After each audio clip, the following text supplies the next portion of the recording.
నీరాజనాలు పలుకుతున్నాం. Right, okay. Sirisha గారు,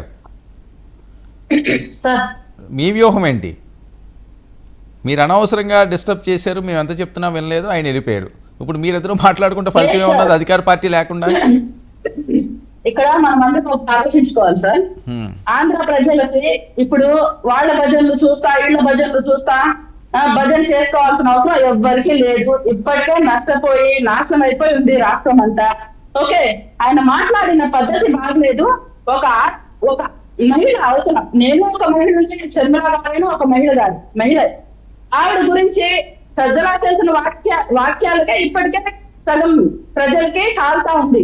ఇంక ఇలాంటి వాళ్ళని కూడా తీసుకొచ్చి ఎందుకంటే మహిళల గురించి ఇలా మాట్లాడిస్తారు.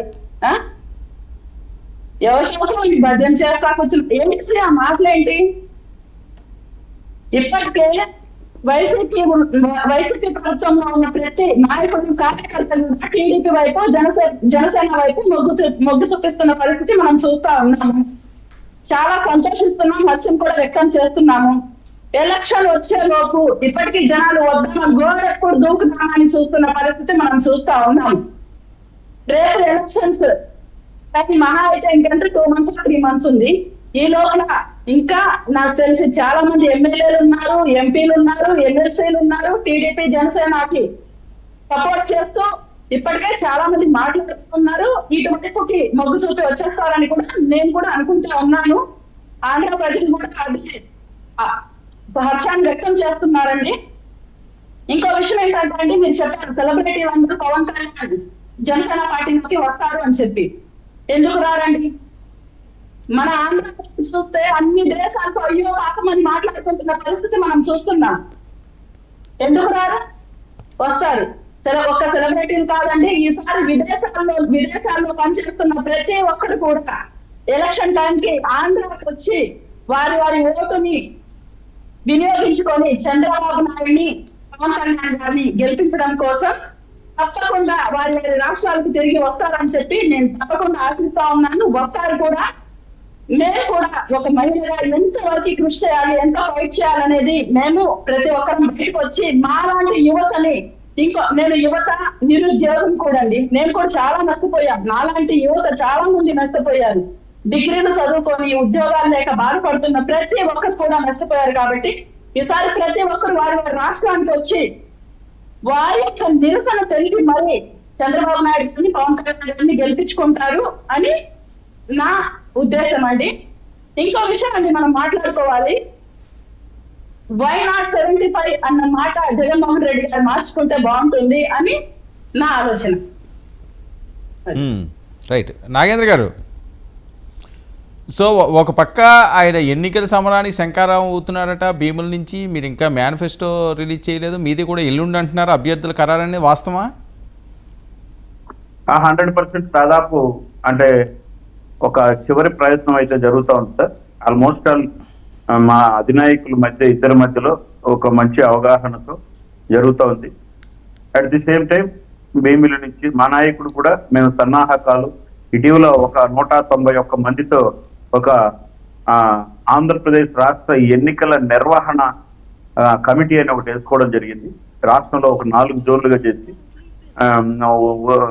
ఆ జోన్లకు ఒక్కొక్క జోన్ లో ఇంతమంది కన్వీనర్లు, కో కన్వీనర్లు సభ్యులుగా వీళ్ళు రేపు పొద్దున్నే మా నాయకుడు ఏ సభలో పాల్గొన్నా at the same time Chandrababu Naidu గారు వీళ్ళందరూ ఆ సభ నిర్వహణ, అక్కడ సెక్యూరిటీ మొత్తం ఎవ్రీథింగ్ చూసుకునేటట్టు కనీసం అంటే రోజుకు 4 సభల్లో 3 నుంచి 4 సభల్లో పాల్గొనే ఏర్పాట్లు ఇవన్నీ జరుగుతున్నాయి. తర్వాత ఈ షర్మిలమ్మ పులివెందులు అని చెప్తున్నారు అని చెప్పి ఇందాక ఆ పాయింట్ ఒకటి మిస్ అయ్యాను సార్ నేను. ఆమె జగన్మోహన్ రెడ్డి ఎందుకు పులివెందులు వదలడం, ఆయన వచ్చి ఆయన బయట నిలబడచ్చు కదా. మరి ఆమె కూడా బలము బలహీన అన్ని ఉండేది అక్కడే కదా సార్, కడప ఎంపీను. అసలు వైఎస్ఆర్ రాజకీయ చరిత్ర ఈ విలన్లంతా బయటకు వచ్చింది కూడా కడప ఎంపీ సీట్ నుంచే. ఇప్పుడు వివేకానంద అందరికి జగమెరిగిన సత్యం, వివేకానంద రెడ్డి గారు అమ్మ అది అన్న నన్ను పెట్టిన సీటు ఉంటే నేను ఉండాలి, లేకపోతే నా బిడ్డగా నువ్వు ఉండాలి, లేదంటే వదిలి పెట్టండి అంటే విజయం గారు అన్నప్పుడు ఇలా ఉంటే మనకి ఎంపీ సీట్ రాదనే కానిచ్చే కదా అన్ని కుట్ర కోణాలు స్టార్ట్ అయింది. మరి ఈ రోజు ఆమె అదే అంశాన్ని ఎత్తుకుని ఇది మా రాజశేఖర రెడ్డి గారి బిడ్డగా వస్తున్నాను అంటే ఆమె కడపలోనూ పులివెందుల్లోనూ వస్తే కదా న్యాయం సార్. ఒకసారి ఆలోచించండి మీరు. ఆమె కూడా స్థానికంగా పట్టుండేది అక్కడే కదా. మరి నేను బయట ఎక్కడైనా నిలబడతాం, అది వేరే విషయం. నాయకులు ఇప్పుడు ఇంకో చోటుకి పోయి ఫోన్ చేస్తారు, నిలబడతారు, అది అర్థం చేసుకున్నాం. కానీ ఆమె తన గ్రిప్, తన వాళ్ళు అంటూ తన తండ్రి వర్గాన్ని అందరినీ తీసుకొని వచ్చి ఆమె నిలబడేటప్పటికీ ఆశామాషిగా నిలబడకుండా ఊరికే ఏదో కేఏపాలో లేకపోతే ఇంకోరో పోటీ చేసినట్టు కాకుండా ఆమె కూడా స్ట్రిక్ట్ గా పోటీ చేయాలనుకుంటుంది కదా. ఇక్కడ కూడా సమీకరణాలు కడప జిల్లాలో అద్భుతంగా ఉన్నాయి. రేపు పొద్దున్నే నాకు తెలిసినంత వరకు అమ్మ మీరు ఇక్కడే నిలబడి ఎవ్రీథింగ్ మేము చూసుకుంటామని చెప్పి వైసీపీ నిరాకరించిన ఎంపీలు, ఇండస్ట్రియలిస్టులు రెడీగా ఉన్నారు. ఇది మీకు త్వరలో బయటకు వస్తుంది. మీరు వచ్చి ఊరికే నామినేషన్ అయ్యండి, మొత్తం మేము చూసుకుంటాము అని చెప్పి ఏదైతే వైసీపీ పార్టీతో దగా పడ్డ బాధితులు ఉన్నారో వాళ్ళందరూ ఒక యూనియన్ అయ్యి నువ్వు కడప వచ్చి ఎంపీకి నిలబడు, లేదా పులివెందుల ఎమ్మెల్యేకి నిలబడు, మీ అన్న 100 కోట్లు పెట్టారో అతను ఆయన ఎంత చేస్తాడో ఏం చేస్తాడో దానికి డబల్ గా చేసి ప్రజల్లోకి వెళ్ళి మేము నిన్ను గెలిపించుకుంటామని చెప్పి ఆసన ఇస్తున్నారు. అందుకని ఆమె కూడా ఆలోచిస్తుంది. దీన్ని వదిలేసి మీరు మాట్లాడుతున్నారు. చంద్రబాబు నాయుడు చెప్తే ఆమె వచ్చింది, పవన్ కళ్యాణ్ చంద్రబాబు నాయుడు పుట్టలో భాగంగానే ఆమె పులివెందులకు వచ్చింది. జగన్ ఆమెది ఎక్కడ పుట్టింది, ఆమె ఎవరు, మరి ఎవరు చెప్పారు సార్? ఇవన్నీ ఒకటిది. నేను ఒక్కటే మాట చెప్తున్నా, ఈ రాష్ట్రంలో ఎవరు అవునన్నా కాదన్నా జగన్మోహన్ రెడ్డి గారు ఓడిపోతున్నాడు. తను చేసిన ప్రతి తప్పును రివ్యూ చేసుకుంటున్నాడు. ఇప్పుడు ఈ పని 2 సంవత్సరాలు ముందు చేసుకుని ఉంటే మనం చెప్పలేం, కానీ సంవత్సరం ముందు. ఇప్పుడు అయిపోయింది, ఏం లేదు, ఇంకా ఏ ఆశ లేదు. ప్రజలు డెఫినెట్ గా ఆయన కోరుకోవడం లేదు. అతను ఇంకా అతను ఒక 100 కోట్లు ఇచ్చి ఇండియా టుడే ఛానల్లోనో 200 కోట్లు ఇచ్చి సర్వేలో 25 ఎంపీలు మాకే, ఇప్పుడే ఏదో సర్వే ఒకటి అభివృద్ధి చేస్తున్నారు కదా సార్, ఏదో 25 ఆయనకేనంట. మరి ఇప్పుడు చెప్పండి, ఏ వైసీపీ నాయకుడు చెప్తాడు 25 ఎంపీలు మాకే అన్నాక ఇప్పుడు 10 మంది ఎంపీలు బయట పోయినారు. 25 కాదు, ఏదో కొత్త సర్వే ఒకటి వచ్చింది, అందులో అయితే 12, 13 వైసీపీకి అని వచ్చింది. ఈరోజు రిలీజ్ అయింది అది. మరి అది ఎవరు చేయించారో ఏంటి అన్నది పక్కన పెడితే 12, 13 వైసీపీకి వచ్చే ఛాన్స్ ఉన్నది ఈసారి ఎన్నికల్లో అని ఎంపీ. నేనైతే అంటే నా పర్సనల్ ఒపీనియన్ సార్, ఇది డిబేట్ కాబట్టి ఇన్ మై ఒపీనియన్ 3-4 వస్తే ఎక్కువ, చాలా బాగా వీళ్ళకి ఎంపీలు 3-4 ఎంపీలు గెలిస్తే 4-5 ఎంపీలు అద్భుతంగా గెలిచినట్టు జనసేన. అంటే అప్రిషియేట్ చేయొచ్చు ఆ పార్టీ, జనసేన అంటున్నా వైసీపీ 3-4 ఒక 5 సీట్లు తెచ్చుకునిందంటే ఇప్పుడున్న 22లో మీ 5 కాపాడుకున్నా కానీ వాళ్ళు నిజంగా బాగా ఎన్నికలకు పోయింది. ఇది నిజం, ఇది వాస్తవం సార్. ఒక ఎంపీ సరౌండింగ్స్ 7 ఎమ్మెల్యే, ఏ ఎమ్మెల్యే బాగుపడ్డా నీతో అనుబంధంలో ఉన్నాడు, ఏ ఎంపీ నీకు టచ్ లో ఉన్నాడు? మాగుంట శ్రీనివాసరెడ్డి మామూలుగా సార్, వాళ్ళు జగన్మోహన్ రెడ్డి కంటే ముందు రాజకీయం చూసుకుంటారు. మరీ నిర్దాక్షిణ్యంగా నువ్వు బాగలేదన్నా, నువ్వు వెళ్ళిపో అన్నా, ఎస్సీలను అయితే అసలు ఇంక అడిగేది లేదు. ఎస్సీ ఎమ్మెల్యేలు అయితే వాళ్ళకి విలువే లేదు. అలాంటి చోటుకి వెళ్ళిపోతే వెళ్ళిపోవాలి, చట్టా పుట్టా తప్పుకొని. వాళ్ళు మళ్ళీ వీడికి వచ్చి మా నాయకుడు జగన్మోహన్ రెడ్డి గారు బటన్ వస్తారు, సాయంత్రానికి మళ్ళా బ్యాగ్ తీసుకొని సాటికి పోమంటే పోవాలి. ఇది ఇంత దౌర్భాగ్య, ఇటువంటి రాష్ట్రీయ పరిపాలన, ఇటువంటి నశించిపోవాలనే ప్రజలు కోరుకుంటున్నారు. నోడల్ జగన్మోహన్ రెడ్డి గారు దిగిపోతున్నారు.